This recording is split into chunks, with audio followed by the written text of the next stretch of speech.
குறைகளை ஊர்ந்து கவனிக்கும் சக்தி உடையவர்கள். ஏழரை சனி அஷ்டம சனியாக வரும்பொழுது சனி பகவான் யாரையுமே விட்டு வைப்பதில்லை. இதுதான் உண்மை. உழைக்கக்கூடிய அடித்தட்டு மக்கள்கள் மிகப்பெரிய மாற்றங்களை உணர்வார்கள்.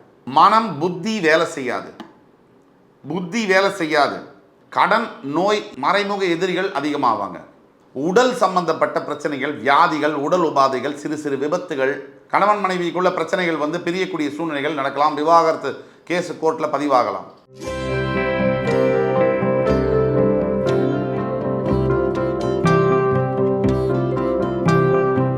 வணக்கம். வக்ரதுண்ட மகாகாய சூரிய கோடி சமப்பிரப அவிக்னம் குருமே தேவ சர்வகாரியேஷு சர்வதா. தென்னாட்டுடைய சிவனே போற்றி, என் நாட்டவர்க்கும் இறைவா போற்றி. அன்பர்களே, நண்பர்களே, இந்த புத்தம் புதிய வீடியோவில் உங்கள் அத்துணை பேரையும் வரவேற்பதில் மிக்க மகிழ்ச்சி கொள்கிறேன். இன்று நம்ம பேச போகிறது குரு வக்ர பயிற்சி பலன்கள் 2024. ஒவ்வொரு கிரகத்துடைய மூமெண்ட், நகர்வுகளும் இந்த பூமியில் இருக்கக்கூடிய அத்துணை ஜீவராசிகள் மேலும் பெரிய மாற்றங்களையோ சின்ன மாற்றங்களையோ வரவழைத்தே தீரும். அந்த வகையில் குரு பகவான் ரிஷபராசியில் ரோகிணி நட்சத்திரத்திலிருந்து சற்று ரொம்ப சீக்கிரமே ஷார்ட்லி மிருகசீரிட நட்சத்திரத்துக்கு மூவ் ஆகிடுவார். அங்கே போய் அவர் அக்டோபர் 9, 2024 முதல் பிப்ரவரி 4, 2025 வரை வக்ரகதியில் பிரவேசிப்பார். இந்த நிகழ்வானது 12 ராசிகளுடைய வாழ்க்கையில் எந்தெந்த மாதிரியான மாற்றங்களை கொண்டு வரும் அப்படிங்கிறத பற்றி பார்த்துட்டு வரும். அந்த வரிசையில் மேஷம் முதல் மகர ராசி வரை ஏற்கனவே பார்த்தோம். இன்னைக்கு நம்ம பார்க்க போகிறது கும்பராசி. இந்த கும்பராசிக்கு இந்த வீடியோவை எப்படி எடுத்துகிட்டு போகிறோம்னு சொன்னால், உங்களுக்கு தெரிஞ்ச நண்பர்கள், உறவினர்கள், ஃபேமிலியில் யாராவது ஒருத்தராவது கும்பராசியில் இருந்தால் கூட இந்த வீடியோவை தயவு கூர்ந்து அவங்களுக்கு ஃபார்வர்ட் பண்ணுங்கள், அவங்கள பார்க்க செய்யுங்க. இந்த வீடியோவானது அவர்களுடைய வாழ்க்கையில் மிகப்பெரிய மாற்றங்களை கொண்டு வரும். இந்த கும்பராசிக்கு இந்த வீடியோவை எப்படி எடுத்துகிட்டு போகிறோம்னா, முதல்ல கும்பராசிக்கு என்ன நடந்தது, என்ன நடந்துட்டுருக்கு, இப்போது இந்த குரு வக்ர பயிற்சியால் எதை எதிர்பார்க்கலாம், எதை எதிர்பார்க்கக்கூடாது, என்ன தீர்வுகள் அப்படிங்கிறத பற்றி பார்ப்போம். கும்பராசி காலபுருஷனுடைய 11ஆம் வீடு, சனி பகவானுடைய மூலத்திரிகோணஸ்தானம், அவிட்டம், சதயம், பூரட்டாதி போன்ற 3 நட்சத்திரங்கள், செவ்வாய், ராகு, குருவுடைய நட்சத்திரங்கள் வரக்கூடிய கும்பராசி. கும்பராசிக்காரர்கள் எப்பவுமே குறைகளை ஊர்ந்து கவனிக்கும் சக்தி உடையவர்கள். இந்த பிரபஞ்சத்தில் இருக்கக்கூடிய எங்கே குறை இருந்தாலும் அந்த குறைகள் அவர்களுடைய கண்ணுக்கு ஜூம் லென்ஸில் தெரியும். இது இவருங்க மேலே இருக்கிற குறை இல்லை, பிறப்புடைய ரகசியம். இந்த கும்பராசிக்காரர்கள் தற்பொழுது ஜென்ம சனியினுடைய ஆதிக்கம், பாதிப்பு, சனி பகவானுடைய சொந்த ஆட்சி வீடு, மூலத்திரிகோணஸ்தானம், அவங்களுக்கு எப்படி சனி பாதிப்பு ஏற்படுத்துவார் அப்படின்னு கேட்டவங்களுக்கு, சனியை பொறுத்த வரைக்கும் 2 வகையில் அவர் வேலை செய்வார். ஒன்று, உங்களோட பிறப்பு ஜாதகத்தில் ஒரு வகையில் வேலை செய்வார், அதில் அவருடைய நிலைமையை பொறுத்து. ஆனால் கோச்சார ரீதியாக வரும்பொழுது, ஏழரை சனி அஷ்டம சனியாக வரும்பொழுது சனி பகவான் யாரையுமே விட்டு வைப்பதில்லை. இதுதான் உண்மை. யாரையுமே விட்டு வைப்பதில்லை, எல்லோரையும் போட்டி வாட்டி அடைப்பார். அதுதான் சனி பகவானுடையது. அப்படிப்பட்ட சனி பகவான் இந்த கும்பராசியில் தற்போது சந்திரிக்கும் போது மூலத்திரிகோணத்தில் ஆட்சி பெறும் பொழுது உலகம் முழுக்க ஒன்று நடக்கும். நிலம், வீடு, வாகனம் சம்பந்தப்பட்ட விஷயங்களில் முன்னேற்றங்கள் வரும். உலகம் முழுக்க தொழிலாளர்கள் முன்னேற்றத்தை காணுவார்கள். உழைக்கக்கூடிய அடித்தட்டு மக்கள்கள் மிகப்பெரிய மாற்றங்களை உணர்வார்கள். இன்னொன்று நிச்சயமாக நடக்கும். விவசாயம் சார்ந்த தொழில்களில் மழை நன்றாக பொழிந்து விவசாயம் செழிக்கும். விவசாய பூமிகள் செழிக்கும். விதிவிலக்குகள் எப்பொழுதும் எல்லாத்துக்கும் உண்டு. இப்போ நாம் சொல்லக்கூடியது 75% முதல் 80% வரை நடக்கும். ஆர்கானிக் ப்ராடக்ட்ஸ் உடைய மார்க்கெட் அதிகரிக்கும்.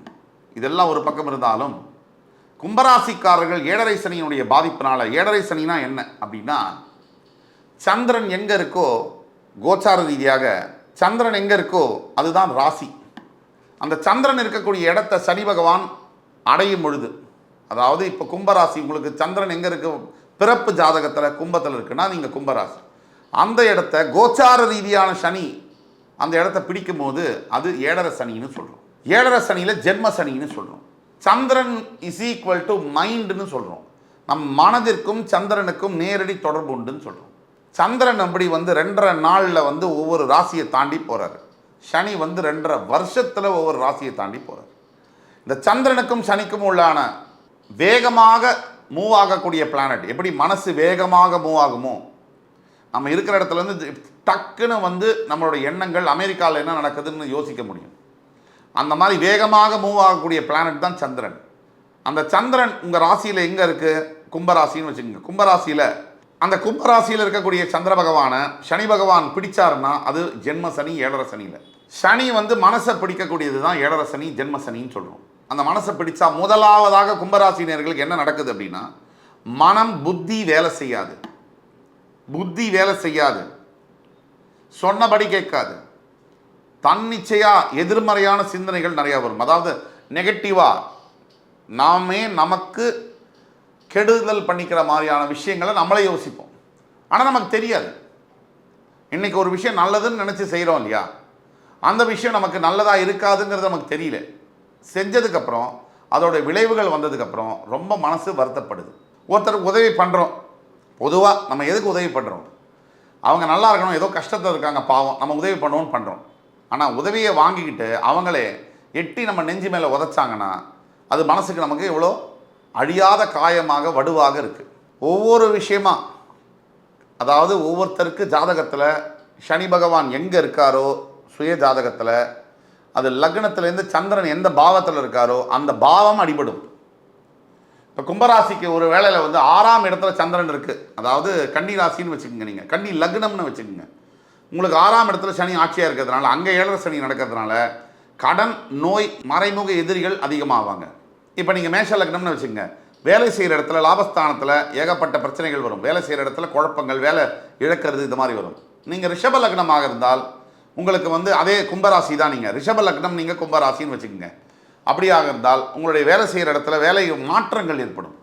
அதாவது வேலை மாற்றங்கள்லாம் டீப்ரமோட் ஆகுதோ, இல்லை இடம் மாற்றங்கள், உங்களுக்கு பிடிக்காத இடத்துக்கு டிரான்ஸ்ஃபர் ஆகுதோ, இதெல்லாம் நடக்கலாம். இப்போ நீங்கள் வந்து ஒரு மிதுன லக்னம்னு வச்சுக்கோங்க, உங்களுக்கு 9ஆம் இடத்துல சனி ஆட்சியாகி ஏழரை சனி கொடுக்கறதுனால உங்களுக்கும் உங்களுடைய பெற்றவர்களுக்கும் பிரச்சனைகள் வரும், தந்தையாருக்கு பிரச்சனைகள் வரும். இப்போ நீங்கள் கடக லக்னம்னு வச்சுக்கோங்க, உங்களுடைய 8ஆம் இடத்தில் சனி பகவான் ஆட்சி பெறுவதனால் உடல் சம்பந்தப்பட்ட பிரச்சனைகள், வியாதிகள், உடல் உபாதைகள், சிறு சிறு விபத்துகள், மூச்சு விடுதல் சம்பந்தப்பட்ட வாயு சம்பந்தப்பட்ட பிரச்சனைகள் வரலாம். இப்போ நீங்கள் சிம்ம லக்னம்னு வச்சுக்கோங்க, கணவன் மனைவிக்குள்ள தகராறு வந்து, கும்பராசி சிம்ம லக்னம், கணவன் மனைவிக்குள்ள பிரச்சனைகள் வந்து பிரியக்கூடிய சூழ்நிலைகள் நடக்கலாம், விவாகரத்து கேஸு கோர்ட்டில் பதிவாகலாம்.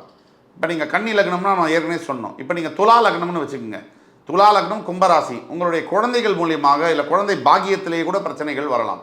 இப்போ நீங்கள் விருச்சிக லக்னம்னு வச்சுக்கோங்க, உங்களுடைய உடலில் சொல்ல முடியாத சில உபாதைகள் வரலாம். தனுசு லக்னம்னு வச்சுக்கோங்க, நண்பர்கள் மூலியமாக, பிரதர்ஸ் சிஸ்டர்ஸ் மூலியமாக உங்களுக்கு பிரச்சனைகள் வரலாம்.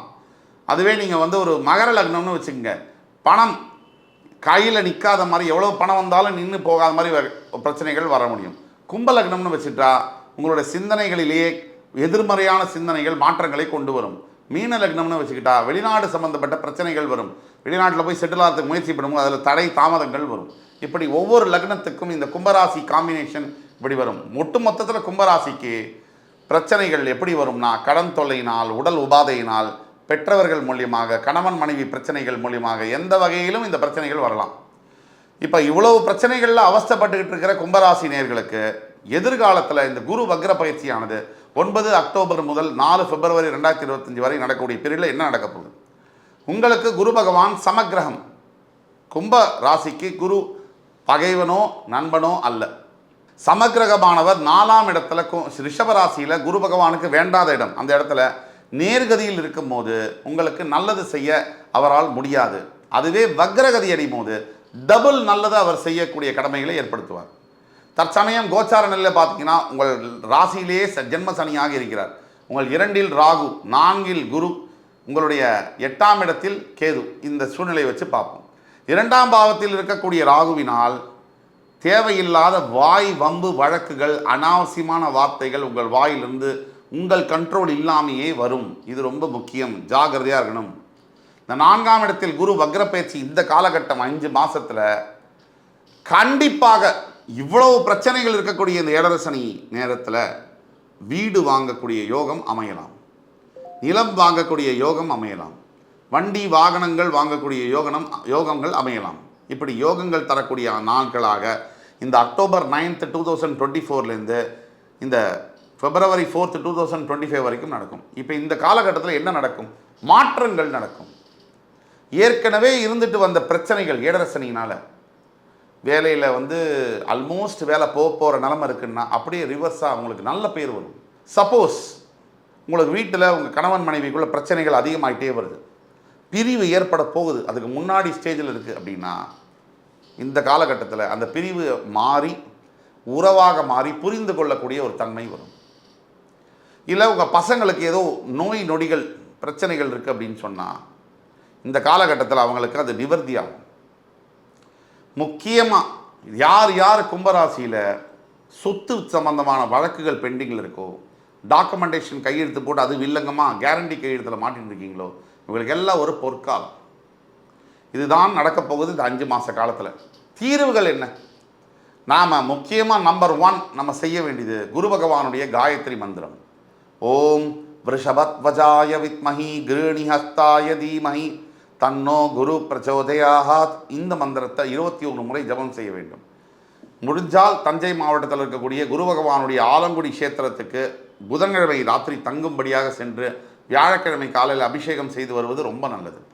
மஞ்சள் நிற ஆடையை தானம் செய்வது ரொம்ப நல்லது. எல்லாத்துக்கும் மேலே ஏழை பெண் குழந்தைகளுக்கு படிப்புக்கு ஒரு 5000 10,000 1500 உங்களால் எது முடியுமோ அதை மாதம் நீங்கள் கொடுத்தீங்கன்னா அதை போல் ஒரு நல்ல ஒரு விடிவு காலம் கிடைக்க முடியாது. ஆக இந்த தீர்வுகள் நம்ம சொல்கிறோம், அதை நீங்கள் தயவு செய்து ஃபாலோ பண்ணி முழுமையான பலன்களை அடைய வேண்டும் என்று கூறி என் உயிரினும் மேலான கும்பராசி நேயர்களே, மறுபடியும் உங்கள் எல்லோரையும் சந்திக்கும் வரை உங்களிடமிருந்து விடைபெறுவது உங்கள் சுபாஷ் பாலகிருஷ்ணன். நன்றி, வணக்கம், வாழ்க வளமுடன்.